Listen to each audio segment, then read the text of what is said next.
Welcome back. आपकी अदालत में आज हमारे मेहमान हैं फिल्म स्टार रणबीर कपूर। आपकी अदालत में अगला इंसान। आपकी अदालत में फिल्म स्टार रणबीर कपूर पर आरोप है कि ये जरूरत से ज्यादा एक्सपेरिमेंट करते हैं। रणबीर, आप अपनी एक्टिंग की बात कर रहे थे। संजय लीला भंसाली के साथ आपने पहली फिल्म की। आप तो एक्टर एस्टेब्लिश हो गए, लेकिन संजय लीला भंसाली का बाजा बज गया। देखिए सर, फिल्म नहीं चली है, सब जानते हैं, लेकिन जब हम फिल्म में काम कर रहे थे तो हमने बहुत मेहनत, बहुत प्यार से बनाई थी। संजय जी का जो कन्विक्शन था, आज जो कुछ मैं हूँ उनकी बदौलत से हूँ। जो कुछ मैं जानता हूँ एक्टिंग के बारे में, फिल्मों के बारे में, मैंने उनसे सीखा है। तो मेरे लिए एक रिग्रेटफुल एक्सपीरियंस नहीं था। मैं, अगर आप मुझसे पूछो कि अगर एक मौका मिलता आप कोई और फिल्म में डेब्यू करते, मैं हर जन्म में सावरिया जैसी फिल्म में डेब्यू करता, क्योंकि जो भी कुछ मेरे जो पहले फैंस बने, आई थिंक वो वहीं से बने, ज़्यादातर वो टावल गाने से बने। बट मेरे लिए बहुत ही अजीज़ फिल्म थी। लेकिन ये नहीं कि एक फिल्म नहीं चली, उसके बाद आपने दूसरी फिल्म की। उस तरह की फिल्म नहीं की जिस तरह की फिल्में लोगों को हीरो बनाती हैं, स्टार बनाती हैं। वेक अप सिड एक ऐसी फिल्म थी जो नई तरह की एक्सपेरिमेंटल फिल्म थी। जब मेरी लॉन्च हुई थी तो बहुत लोग मुझे चॉकलेट बॉय बोलते थे। तो मैं समझता नहीं था ये चॉकलेट बॉय क्या होता है। मैं चॉकलेट जैसा दिखता नहीं हूँ, ना मेरा टेस्ट चॉकलेट का है। तो मुझे थोड़ी चिढ़ आती थी कि लोग बोलते थे बड़े वो सार्केस्टिक टोन में, हाँ ये तो चॉकलेट बॉय है। But I wanted to get away, I want to not have a fixed image. I hope कि मैं ये हर फिल्म के साथ तोड़ सकता हूँ। लेकिन बड़ी हिम्मत चाहिए एक्सपेरिमेंट करने के लिए। हिम्मत तो चाहिए सर। रिस्क तो स्पाइडरमैन भी लेता है सर। तो विदाउट रिस्क आई थिंक ज़िंदगी में मज़ा नहीं आता। जो आप कर रहे हो बहुत ही फ्लैट हो जाएगा। तो अगर आप रिस्क लेते हो, अगर हिट होगी फ्लॉप होगी, ये तो आपके हाथ में नहीं है। बट ये मैं जानता हूँ कि मैं अच्छे डायरेक्टर्स के साथ काम कर रहा हूँ, इंटरेस्टिंग कैरेक्टर्स निभा रहा हूँ। लेकिन आपके जैसा यंग एक्टर, जो बडिंग एक्टर है, जिसने थोड़े दिन पहले डेब्यू किया, वो एक फिल्म में सरदार जी का रोल करे, अजीब नहीं लगा ये? सर, ये एक इंस्टिंक्ट जैसा डिसीजन था। मैं जब भी कोई मुझे फिल्म सुनाता है, मैं इसके बारे में बहुत सोचता नहीं हूँ कि अभी मैंने कॉमेडी की है तो अभी मुझे एक्शन करना चाहिए, या इससे मुझे और फैंस मिलेंगे, मुझे थोड़ा और मासी फिल्म करनी चाहिए।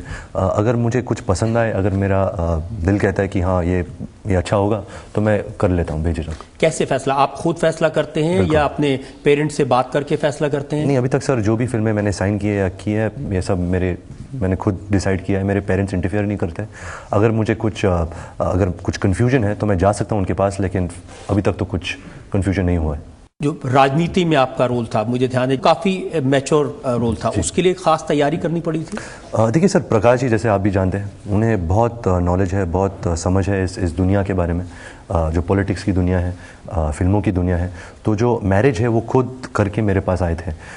जो मेरा किरदार था वो पॉलिटिशियन नहीं था, वो एक पॉलिटिकल फैमिली का हिस्सा था। And politics and political games उसे खींच लाती है पॉलिटिक्स में, ताकि वो अपने फैमिली का बदला ले सके। तो मेरे लिए बहुत ही रिलेटेबल कैरेक्टर था कि अगर मेरे फैमिली के साथ कोई ऐसा करे तो मैं क्या करूँगा। तो तैयारी तो सब फिल्मों के लिए होती है, but I think I have been fortunate कि मैं ऐसे निर्देशक के साथ काम किया है मैंने, जो है प्रकाश जी, जिन्होंने मेरी बहुत मदद की इस फिल्म में। अच्छा, अब एक बात सच बताइए, जब कोई फिल्म फ्लॉप हो जाती है, जैसे एक अनजानी, आपने बहुत मेहनत की, बड़ी फिल्म बनाई, लेकिन वो फिल्म चली नहीं, तो मैंने सुना है कि आप रोते हैं? नहीं सर, बहुत इमोशनल है? नहीं सर, मैं थोड़ा डिटैच्ड हूँ।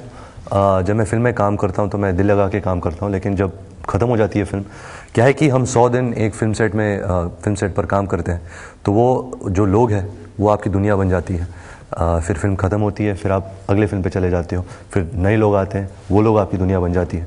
तो बहुत इंपॉर्टेंट है कि एक एक्टर डिटैच कर सके कि अब मैं इस फिल्म से डिटैच हो चुका हूँ। बुरा लगता है, बट ऐसे नहीं कि मेरी लाइफ ख़त्म हो गई है। मुझे जो मेरी जर्नी है, जो मेरा गोल है, मैं जानता हूँ मुझे बहुत कुछ अचीव करना है। अभी तो सिर्फ शुरुआत है मेरी। तो रोता नहीं हूँ, लेकिन बुरा लगता है।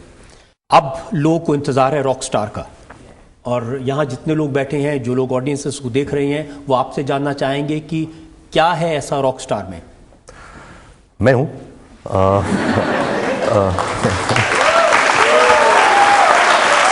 देखिए सर, रॉकस्टार की कहानी है, ये जो किरदार में निभाना, उसका नाम है जनार्दन झाकड़। वो एक जाट बॉय है, दिल्ली का, प्रीतमपुरा में रहता है। उसको एक रॉक स्टार बनना है। वो जिम मॉरिसन का फ़ोटो लगाता है, उसको कुछ पता तो है नहीं, वो गिटार विटार बजा लेता है, थोड़ा बहुत गा लेता है, लेकिन थोड़े तकलीफ़ में है क्योंकि वो उसको पता नहीं कि वो अच्छा कैसे बने। तो एक दिन एक कैंटीन में जो कैंटीन वाला है वो उसे बोलता है कि दुख दर्द आंसू बहुत ज़रूरी होता है एक इंसान के लाइफ में। जब तक आपका दिल नहीं टूटता ना, अंदर से संगीत नहीं आता, झनकार नहीं आती, तो ये बात उसको खटक जाती है क्योंकि थोड़ा इमेच्योर बंदा है। ज़्यादातर लाइफ के बारे में उसको पता नहीं, तो वो समझता है कि चलो अगर मैं अपना दिल तोड़वाऊँ तो शायद मेरे अंदर संगीत आ जाएगा। तो एक लड़की है हीर, जो स्टीफेंस कॉलेज में पढ़ती है, कश्मीरी लड़की है, जो नरगिस अदा कर रही है। तो उसके पास जाता है और उसके साथ प्यार का एक्टिंग करता है कि शायद ये उसका दिल तोड़ दे। पर उसी दौरान उनकी दोस्ती होती है। फिर उनकी जर्नी है अगले 8-10 सालों में, उनकी लव स्टोरी है, एक म्यूज़िकल जर्नी है, और कैसे अंत में वो एक रॉक स्टार बन जाता है। आपने इस फिल्म के बारे में सारी अच्छी अच्छी बातें बता दी, ये नहीं बताया कि इस फिल्म में एक्टिंग करने के लिए आपको भैंस का दूध निकालना सीखना पड़ा। नहीं सर, ये फिल्म के लिए मैंने एक्चुअली बहुत कुछ किया है, क्योंकि ये एक अपॉर्चुनिटी थी मेरे लिए कि मैं इम्तियाज़ अली के साथ काम करूं, जो मेरे बहुत ही सबसे फेवरेट डायरेक्टर हैं। जो किरदार उन्होंने मुझे ऑफ़र किया था, जो फिल्म मुझे ऑफ़र की थी, ये एक once in a lifetime kind of role है। तो इसके लिए मैं यही चाहता था कि एक किरदार है एक गायक का, वो गिटार बजाता है। तो जाहिर सी बात है कि जब ऑडियंस आके देखेंगी और मुझे गिटार के साथ, तो ऐसा उनको नहीं लगे कि अरे ये तो ऐसे ही बेवकूफ़, ऐसे ही गिटार पकड़ा है, कुछ तो जानता नहीं है। मैं रॉक स्टार प्ले कर रहा हूँ, तो इट वाज़ वेरी इंपॉर्टेंट कि मैं गिटार सीखूँ। मुझे मौका मिला कि मैं A.R. रहमान साहब के रिकॉर्डिंग्स पे गया था। मैं उनको देखा हर गाने में कैसे वो रिकॉर्डिंग करते हैं। मोहित चौहान जो मेरी आवाज़ है इस फिल्म में, वो कैसे गाते थे। तो मैंने बहुत सारा प्रिपरेशन किया है इसके पीछे, ताकि जब मैं सेट पर आऊँ तो ये सब मेरे जहन में बैठ गया है और मैं अभी सिर्फ कैरेक्टर में फोकस कर सकूँ। इस कैरेक्टर का एक तरीका है, वो कैसे बोलता है, कैसे चलता है। बड़ा सा स्टूपिड इडियट है, लेकिन लाइफ और एक्सपीरियंस उसे क्या बना देती है। तो खुद मेरे लिए एक एक्सपीरियंस था ये फिल्म में काम करने में। मेरे को ये पूछना है, सबसे यूनिक एक्सपीरियंस क्या रहा? एज अ सराउंडिंग आपको सारी वही प्रोवाइड की होंगी, लाइक अ जाट फैमिली। जैसे मैंने पहले कहा था, ये पूरी फिल्म का जो एक्सपीरियंस था, ये जो किरदार था जनार्दन जाखड़, उसकी लाइफ जीने में, शूटिंग के पहले हम 3 महीने एक जाट फैमिली के साथ रहे, उनके साथ खाना खाया, वी मिल्क काउज, उनकी जो खटिया है उस पर सोए, हुक्का पिए, उनकी बातें सुने। और यार जाट गर्ल, ओह। फिर आपने एक प्रोमो, एक सीन भी देखा होगा कि वो अपने जाट तरीके से कैसे प्रपोज करता है लड़की को। तो आता है लड़की के पास और कहता है कि Heer, Janardan Jakhar, J for short, बात करनी है तुझसे। तो वो बोलती है कि क्या? तो बोलता है कि तू ना बड़ी कूल लगती है मुझे, और हॉट भी कितनी है तू। कमाल कॉम्बो है ना, हॉट कूल सेम टाइम। तो फिर लड़की पूछती है एनीथिंग एल्स? तो बोलता है हाँ, आई लव यू, गर्लफ्रेंड बन जा मेरी। फाड़ उसको चमाट मिलती है। देखकर लगता है ये फिल्म आपकी जो बाकी फिल्में उससे एक अलग तरह की फिल्म है, एक और एक्सपेरिमेंट आपने किया है। सर आप एक्सपेरिमेंट बोल के थोड़ा डरा रहे हो। 1 साल हमने लगाया इस फिल्म में काम करने में, बट यही अभी ज़्यादा तो कुछ कहना नहीं चाहूँगा। यही कि 11 नवंबर को रिलीज़ है, तो ऑडियंस आके मौका दे फिल्म को, फिर देखेंगे अगर सक्सेसफुल एक्सपेरिमेंट है या फेलियर एक्सपेरिमेंट है। नहीं, हमारी शुभकामनाएं आपके साथ हैं, यहाँ जितने लोग बैठे हैं सबकी शुभकामनाएं आपके साथ हैं, ये फिल्म ज़रूर सक्सेसफुल हो। Thank you sir. ये ज़रूर पूछना चाहता हूँ कि मैंने सुना कि ऋषि कपूर साहब आपके जो फादर हैं, उनको आज तक आपकी किसी फिल्म में इम्प्रेस नहीं किया? नहीं, सही बात है। क्या है कि मेरे जो फादर है वो बहुत ही ऑनेस्ट इंसान है, कभी किसी को खुश करने के लिए कुछ कहते नहीं है। मेरी मम्मी जो है वो मेरी बहुत बड़ी फ़ैन है, अगर मैं कुछ भी करूँ उनके लिए सबसे बेस्ट है। लेकिन मेरे फादर के लिए वो मुझे हमेशा कहते हैं कि कसर रही। एक्चुअली ये उनके जो फादर थे वो हमेशा उनको कहते थे कसर रही। तो आई गेस वो एक्चुअली फिर मैं सुन रहा था, एक बार वो मम्मी से बात कर रहे थे, तो मम्मी ने पूछा उनसे कि why don't you ever like Ranbir, why don't you ever like his performance.